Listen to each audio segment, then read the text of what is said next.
Hello guys, आज हम next topic trigonometry function की बात करते हैं। ट्रिग्नोमेट्री फंक्शन में सबसे पहले कोण की बात करते हैं। कोण क्या है? एक कोण वह माप है जो एक किरण के उसके प्रारंभिक बिंदु के परितः घूमने पर बनता है। किरण के घूमने की मूल स्थिति प्रारंभिक भुजा तथा घूर्णन की अंतिम स्थिति को कोण की अंतिम भुजा कहते हैं और घूर्णन बिंदु को शीर्ष कहते हैं। यानी कि कोण के लिए बात करें तो ये हमारे पास एक किरण है, यानी कि ये हुआ प्रारंभिक भुजा हमारे पास।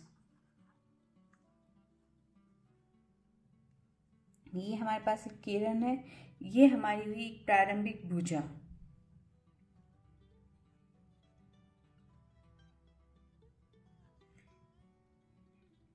अगर मैं यहाँ ये अगर इसको प्रारंभिक भुजा मानूं तो इसको अगर इसके परितः घुमाएं अगर अपन ऐसे, तो ये जहाँ घूम कैसे, देखिए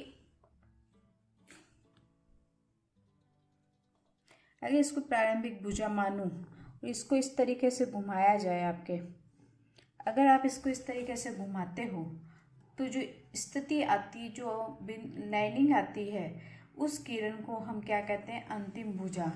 ये अगर सपोज करो घुमाने पर हमारे यहाँ मिली तो इसको हम कहेंगे अंतिम भुजा।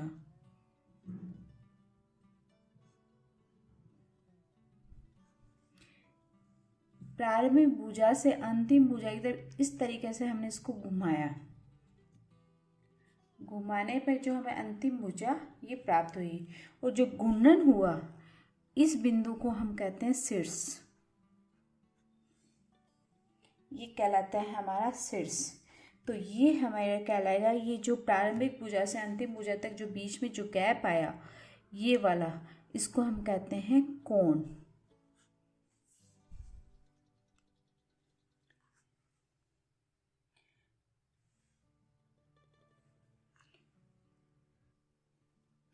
यदि घूर्णन वामाव्रत है तो कोण धनात्मक होगा और यदि घूर्णन दक्षिणाव्रत है तो कोण ऋणात्मक होगा।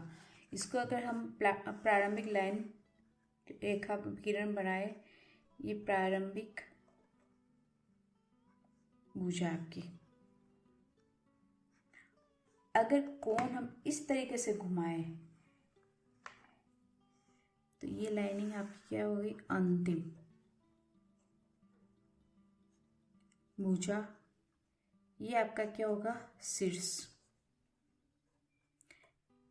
इस तरीके से, यानी कि वामावर्त दिशा में कौन सी डायरेक्शन होगी? वामावर्त, यानी कि एंटी क्लॉकवाइज।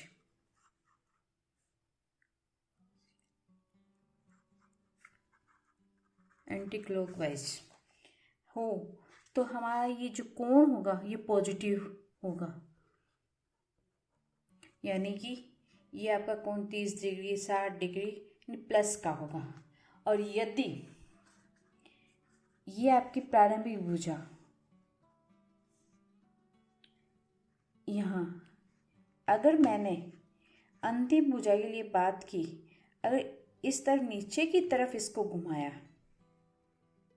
ऐसे, यानी दक्षिणावर्त, यानी कि नीचे की तरफ यहाँ, ये हो गया आपकी प्रारंभिक भुजा। अगर नीचे की तरफ आप इसको घुमाते हो, या ऐसा कहूँ मैं आपको दक्षिणावर्त, दक्षिणाव्रत यानी कि क्लॉकवाइज। हमारी घड़ी की सुई कैसे घूमती है? ऐसे तो घूमती है, इस तरीके से नीचे की तरफ ही तो जाती है। तो ये अगर नीचे की तरफ गया यानी क्लॉकवाइज डायरेक्शन में गया तो कोण क्या होगा हमारा? नेगेटिव। और ये बिंदु हमारा क्या है? शीर्ष बिंदु।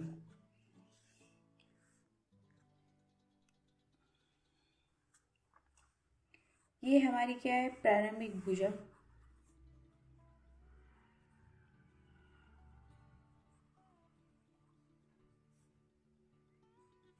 ये हमारी प्रारंभिक भुजा। ये हमारी अंतिम भुजा।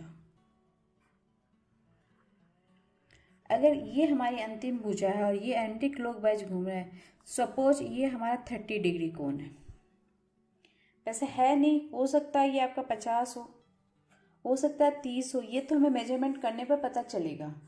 सपोज करके हमने इसको 30 माना है। अगर ये प्रारंभिक बिंदु से हम इसको घुमाए, यहाँ तक घुमाए, इससे थोड़ा सा, ये शीर्ष बिंदु आपका ये, तब ये अब ये आपकी ये अंतिम भुजा कहलाएगी और एंगल आपका प्रारंभिक भुजा से ही काउंट होगा।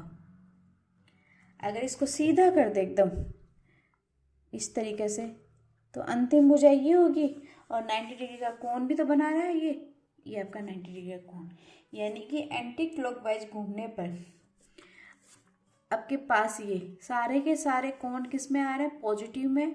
और इस तरीके से ये प्रारंभिक बिंदु से यहाँ तक और यहाँ लेके जाएं अगर आपके पास, तो ये यहाँ 180 का, तो एक सर्किल पूरा बन सकता है आपका। प्रारंभिक बिंदु से भुजा से अगर आप स्टार्ट करो तो यहाँ तक घुमाने पर पूरा का पूरा एक सर्किल बन सकता है।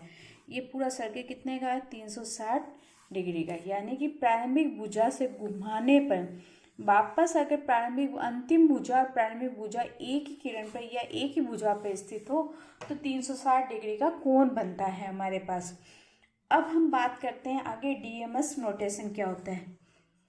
डीएमएस नोटेशन, इसकी बात करते हैं। डीएमएस नोटेशन यानी कि डिग्री, ये डी किसको रिप्रेजेंट कर आपका, डिग्री को, डिग्री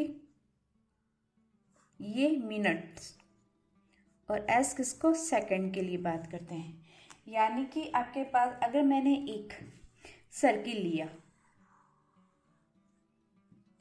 ये आपका प्रारंभिक, या मैं ऐसे कह दूँ ये रेडियस है, ये आपका सेंटर पॉइंट, अगर ये आपका शीर्ष बिंदु और ये प्रारंभिक रेखा मानी जाए और इस प्रारंभिक रेखा को आपने घुमाते हुए इस तरीके से आप प्रारंभिक रेखा को घुमा रहे हो इस तरीके से, तो घुमाते घुमाते घुमाते अगर ये घूमते घूमते आपका इस कदर आपके पास आए वापस, यानी कि प्रारंभिक रेखा अंतिम रेखा दोनों ही इक्वल हो, तो ये पूरा एंगल कितने का बनेगा, 360 डिग्री का।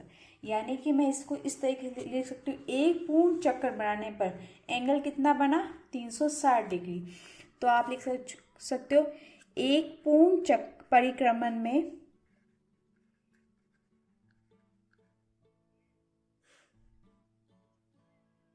एक पूर्ण परिक्रमण में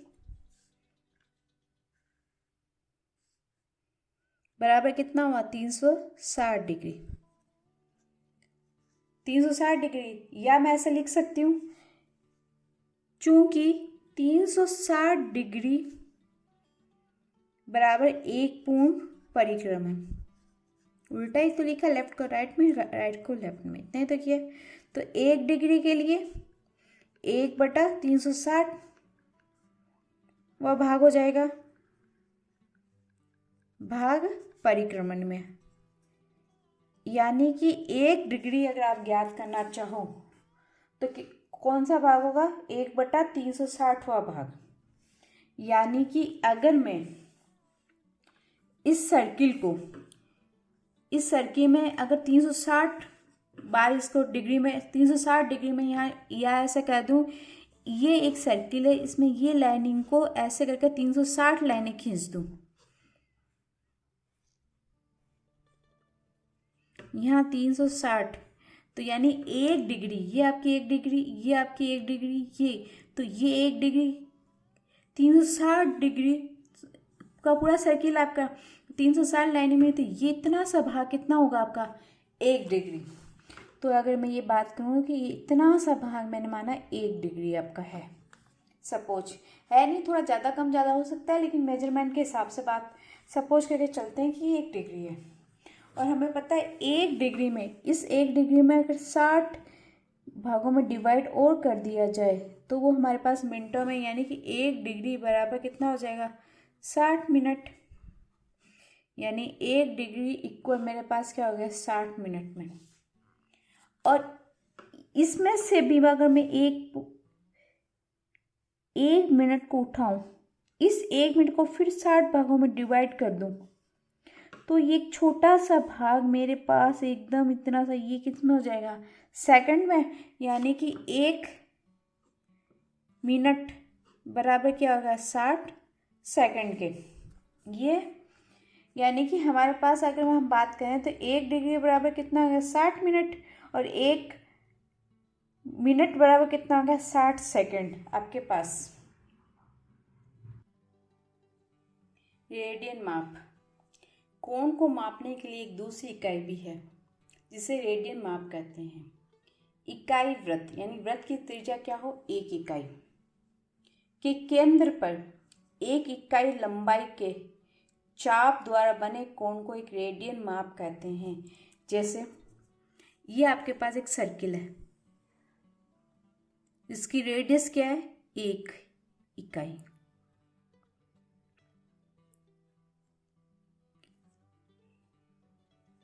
इकाई लंबाई के, इसका चाप भी क्या लेना आपको 1 इकाई का। तो यानी कि ये आपके पास इसका क्या आ गया चाप बने। तो इनके दोनों के साथ जो कोण बनेगा उस कोण का माप किस में होगा रेडियस में। यानी कि मैं ये आपको ये कह सकती हूँ कि जी ये थीटा, यानी एक रेडियस आपके पास अगर बात की जाए तो बराबर क्या हो जाएगा, मैं इसको बात करूँ एक रेडियस के लिए, तो थीटा का चाप कितना है 1 और इसकी त्रिज्या कितनी है 1, यानी कि चाप L और त्रिज्या R। तो थीटा इक्वल कितना हो जाएगा, दोनों एक एक 1/1, थीटा इक्वल क्या हो जाएगा 1 रेडियस के इक्वल हो जाएगा। तो हम इसको क्या लिख सकते हैं, थीटा इजिकल टू L/1। ये आपके पास एक रेडियस है जिसकी त्रिज्या क्या है 1 इकाई, और इसका चाप हमने क्या लिया 1 इकाई। तो हमें ये पता है थीटा इजिकल टू L/R। इन थीटा के ठीक सामने ये भुजा क्या हो गया आपके पास L और ये R। तो इसकी अगर हम बात करें तो थीटा इजिकल टू हमारे पास क्या है L/R। L हमारे पास 1 और R भी हमारे पास 1। थीटा इजिकल टू हमारे पास क्या हो जाएगा 1 रेडियस, यही होगा। अब हम बात करते हैं पूरे इसकी एंगल की, अगर बात करें तो क्या होगा पूरा थीटे की। अगर यानी कि मैं ये कह दूँ कि अगर मैंने अब चाप आपके पास ये ना लेके ये ले लिया, ये पूरा चाप लिया, तब इसका थीटा क्या होगा। यानी कि अगर मैं इसकी चाप इस बार मैंने 2 लिया, रेडियस मेरे पास 1 ही है, तो इसी फॉर्मूले में आप मान रखते हो तो थीटा इजिकल टू आपके पास क्या हो जाएगा L कितना है 2 और R कितना है 1, तो थीटा इजिकल टू क्या हो जाएगा 2 रेडियस। यानी कि एक तरीके से ये जो मान आएगा थीटा का वो रेडियस में आएगा हमारे पास। अब पूरे इस पे जो बनने वाला है सर्किल पे जो आपके पास एंगल, उसके मान की बात करते हैं कि रेडियस में पूरे का क्या मान आएगा। इसके लिए देखो थीटा इजिकल टू L पूरा आपके पास क्या है एक परिधि है, और वृत्त की परिधि का क्षेत्रफल क्या, वृत्त की परिधि क्या होती है 2πr, 2πr, और ये क्या आपके पास एक रेडियस यानी कि R। तो R से R कैंसिल होगा, थीटा कितना हो गया 2π के, थीटा की वैल्यू क्या हो गई 2π। यानी कि जब एक थीटा आपके पास जब भी आएगा, इसका जब रेडियस 1 इकाई हो और आपके पास चाप भी क्या हो 1 इकाई, तब आपके पास थीटा इक्वल 1 रेडियस में। यानी कि मेरे कहने का इतना ही अभिप्राय है कि यहाँ हमारे पास मान रेडियस में ही आएगा। तो थीटा पूरे अगर सर्किल की बात की तो थीटा बराबर क्या हो जाएगा 2π। हम बात करते हैं रेडियन और डिग्री में क्या संबंध आपस में। जब डिग्री के लिए बात की तो थीटा हमारे पास पूरे सर्किल में, अगर आपने ये सर्किल था आपके पास, जब इसके डिग्री में आपने बात की तब आपके पास पूरा परिक्रमण लगाने में कितनी डिग्री लगी थी 360 डिग्री इक्वल। और जब आपने रेडियस में बात की इसका पूरा परिक्रमण लगाने में कितना आया था 2π। तो 360 डिग्री इक्वल क्या हो गया 2π के। तो यहाँ से 2 अगर तो 360/2 इक्वल क्या हो गया पाई, तो 180 इक्वल पाई। यानी कि जब आपको रेडियस को डिग्री में, डिग्री को रेडियस में अगर चेंज करना हो, चेंज टू डिग्री से रेडियस में अगर बात करें, तो यहाँ मुझे 1 डिग्री का मान निकालना है, तो पाई/180 डिग्री। इससे बात की मैंने 180 यानी को नीचे लिखे गई, तो 1 डिग्री बराबर कितना है, पाई/180 डिग्री। ये क्या हो, 1 डिग्री इक्वल कितना है, पाई/180 डिग्री। यानी कि डिग्री से रेडियन में चेंज करने का। अब बात करते हैं रेडियन से डिग्री में चेंज करने का, तो इसी में बात करते हैं आपके। तो आपके पास क्या है, 180 डिग्री इक्वल पाई है। इस बार इस पाई को इधर ले आओ, तो 180 डिग्री अपॉन पाई इक्वल क्या हो जाएगा, 1 रेडियस। यानी कि 1 रेडियस जब निकालना हो तो 180/पाई कर दो, और 1 डिग्री निकालना तो पाई/180। तब आपका ये चेंजिंग हो जाए। जब आपको ये कहे डिग्री को, किसी भी कोण को, डिग्री को रेडियस में चेंज करो या रेडियस को डिग्री में चेंज करो, तो उसके लिए हमारे पास 2 फॉर्मूले, ये जब रेडियस से डिग्री में चेंज करना हो, जब डिग्री से रेडियस में चेंज करना हो। क्लियर।